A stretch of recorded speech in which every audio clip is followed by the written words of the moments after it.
o receptáculo silencioso e o bebê reborn. A noite pesava sobre a casa antiga, um manto espesso de silêncio e sombras. Mas algo quebrou a quietude. Um som baixo, quase um lamento engasgado, infiltrou-se nos sonhos de Clara. Um choro, abafado, distante, mas inconfundível. Ela despertou, o coração martelando contra as costelas, o ar frio da madrugada arrepiando sua pele. O som vinha do quarto no fim do corredor. O quarto que pertencerá à sua filha.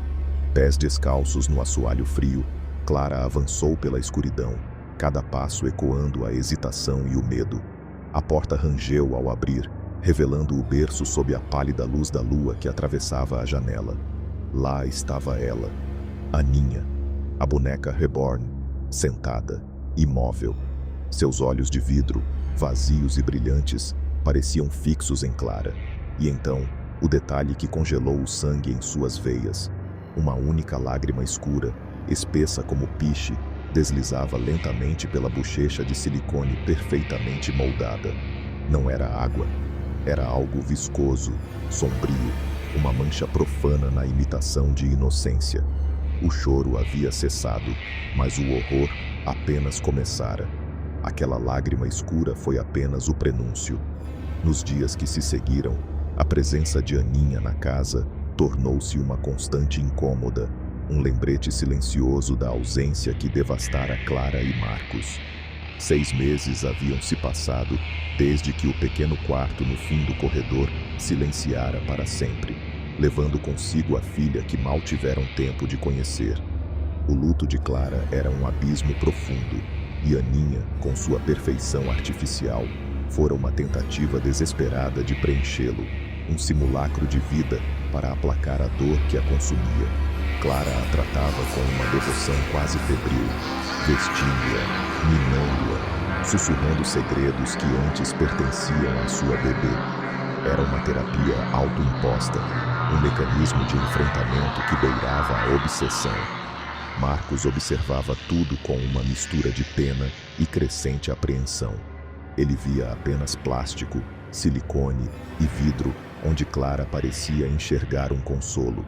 Apoiava a esposa, sim, mas o realismo perturbador da boneca, seus olhos fixos e a quietude antinatural lhe causavam um arrepio na espinha. Ele não conseguia afastar a sensação de que algo estava errado, muito errado. A casa, herança da avó de Clara, contribuía para a atmosfera opressora. Era antiga, cheia de rangidos noturnos, cantos escuros e o peso de gerações passadas impregnado nas paredes. Um lugar onde as sombras pareciam dançar, mesmo sob a luz do dia, e onde o passado nunca estava verdadeiramente morto. Para Marcos, era apenas uma casa velha. Para Clara, tornava-se o palco de sua dor. E agora, com Aninha ali, parecia também um palco para algo mais. Algo que observava das sombras do luto, esperando. A sensação de que algo observava das sombras começou a se materializar de formas sutis, porém inegáveis. Pequenas anomalias que roíam a borda da sanidade de Clara. Certa noite, enquanto estava sozinha no quarto de Aninha, embalando a boneca num silêncio pesado, o módulo sobre o berço começou a girar. Lento, constante, sem qualquer corrente de ar que o justificasse. O ar pareceu gelar instantaneamente, a ponto de Clara ver a própria respiração condensar-se à sua frente. Uma névoa fantasmagórica no ambiente já frio. Seus dedos apertaram o corpo inerte de Aninha, buscando um calor que não existia. Os incidentes se multiplicaram. Um copo d'água deixado na bancada da cozinha, ao lado de onde Clara havia sentado. Aninha, para observá-la cozinhar, deslizou sem explicação e estilhaçou-se no chão. Ninguém estava perto. Não havia vibração. Apenas o som agudo da quebra e o olhar vazio da boneca, parecendo seguir o rastro da água no piso. Clara limpou os cacos com mãos trêmulas, a dúvida começando a dar lugar a um medo primitivo. E então vieram os sussurros. No início, eram quase imperceptíveis, como o roçar de folhas secas ao vento, perdidos no ruído branco da casa, mas tornaram-se mais nítidos quando ela estava sozinha com a boneca.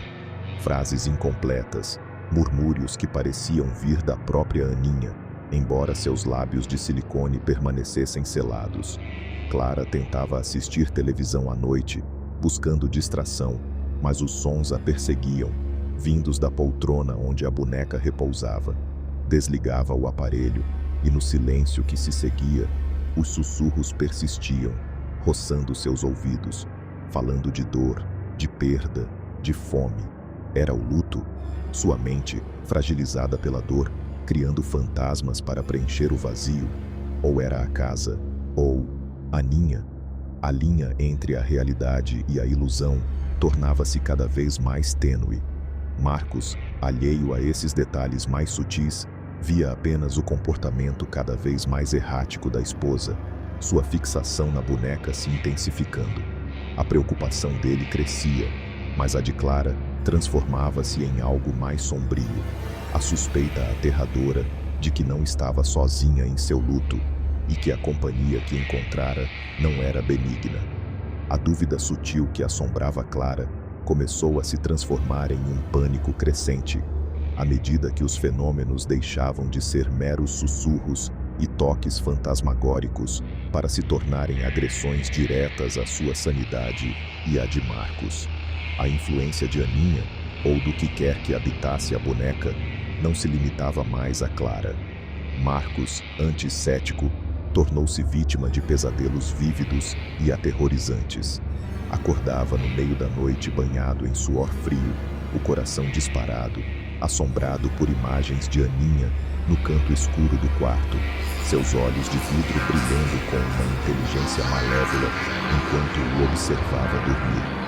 Ele tentava racionalizar, culpar o estresse, a preocupação com Clara, mas a sensação de ser vigiado persistia mesmo durante o dia, um arrepio constante na nuca.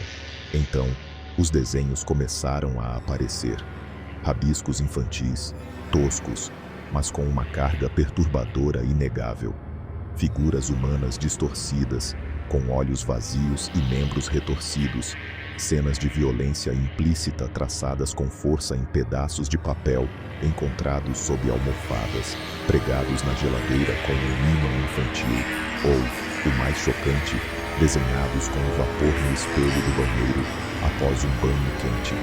Clara os encontrava com um enorme estômago, o horror crescendo a cada descoberta. Confrontava Marcos, que negava veementemente, sua confusão e medo genuínos, apenas aumentando o desespero de Clara. Quem estava fazendo aquilo? Ou o quê? Impulsionada pelo medo, Clara mergulhou em pesquisas online sobre a artesã que criara Aninha. Descobriu seu nome, algumas fotos, uma mulher com um olhar intenso, quase assombrado, e a notícia perturbadora. Ela havia desaparecido sem deixar rastros poucos meses após concluir a boneca. Nenhuma explicação, nenhum corpo encontrado. Apenas o vácuo, como se tivesse sido engolida pela própria arte. O mistério adensava-se, ligando Aninha a um passado sombrio e inexplicável. Teria a criadora sido a primeira vítima? A gota d'água veio com a resiliência sobrenatural da boneca. Clara não aguentava mais olhar para aqueles olhos vazios, sentir a presença fria no quarto ao lado. Em um ato de desespero, tentou se livrar de Aninha. Primeiro, escondeu-a no fundo de um armário, trancando a porta. No dia seguinte, Aninha estava de volta ao berço, sentada como se nada tivesse acontecido. Depois, levou-a para o lixo na rua, enterrando-a sob sacos de detritos. Na manhã seguinte, encontrou a boneca sentada na soleira da porta da frente, coberta de orvalho, esperando. O pânico deu lugar ao terror puro. Não havia como escapar. A boneca não era apenas um objeto, era uma âncora, uma presença que se recusava a partir, ligada à casa, à dor, a ela. A espiral de medo apertava-se, e Clara sentia que estava sendo arrastada para o fundo, para um lugar onde a razão não tinha mais vez. O terror absoluto que se apossara de Clara Após a última tentativa frustrada de se livrar de Aninha, a impeliu a buscar uma solução fora do alcance da lógica ou da negação. O medo pela própria sanidade, e agora também pela segurança de Marcos, superou qualquer resquício de ceticismo. Lembrou-se de uma amiga que, em conversas passadas, mencionara uma médium, uma mulher com sensibilidade para o invisível. Desesperada, Clara marcou uma consulta. A médium, chamada Helena, chegou em uma tarde cinzenta que espelhava o estado de espírito de Clara.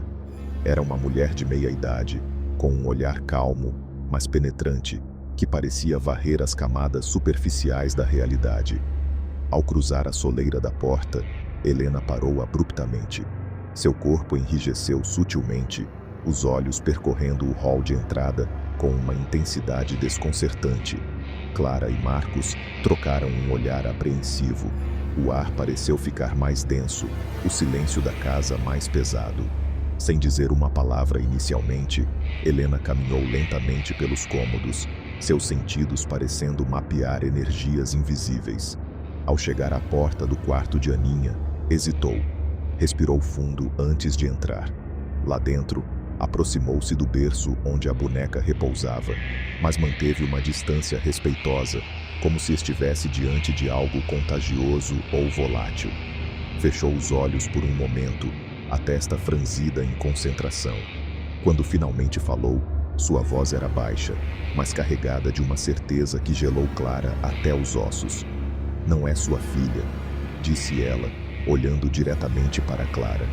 "A energia aqui é antiga, muito antiga e faminta. Estava adormecida nesta casa, esperando. Seu luto, sua dor imensa, foi como um chamado, um banquete." Helena explicou que a boneca não estava possuída pelo espírito da criança perdida, mas servia como um receptáculo, um ponto focal para essa entidade ancestral que se alimentava de sofrimento humano. Ela usa a imagem da sua filha para manipulá-la, para mantê-la próxima, para se fortalecer com sua dor. Aninha é apenas a âncora inicial, o convite que você, sem saber, aceitou. A revelação caiu sobre Clara como uma sentença. Não era o fantasma de sua bebê, mas algo infinitamente mais velho, mais sombrio e mais perigoso. A revelação da médium pairou no ar como uma mortalha, mas não houve tempo para absorvê-la completamente. Naquela mesma noite, a tempestade que se formava lá fora pareceu encontrar um eco violento dentro da casa. Raios rasgavam o céu, iluminando brevemente os cômodos em flashes estroboscópicos, enquanto trovões sacudiam as janelas. As luzes piscavam erraticamente, mergulhando a casa em escuridão intermitente, e um vento sobrenatural uivava pelos corredores, batendo portas e derrubando quadros das paredes. A entidade, sentindo-se exposta, ou talvez fortalecida pela tempestade, decidiu agir. No quarto do bebê, Aninha começou a se mover no berço. Não eram mais os sutis deslocamentos de antes, mas espasmos bruscos, antinaturais. Seus membros de silicone estalaram, e seus traços faciais pareceram contorcer-se numa careta grotesca sob a luz dos relâmpagos. Com um movimento rápido e horripilante, a boneca ergueu-se no berço, os olhos de vidro agora brilhando com uma luz vermelha tênue e maligna. Na sala, seguindo as instruções desesperadas de Helena, Clara e Marcos lutavam contra o caos para iniciar o ritual de selamento.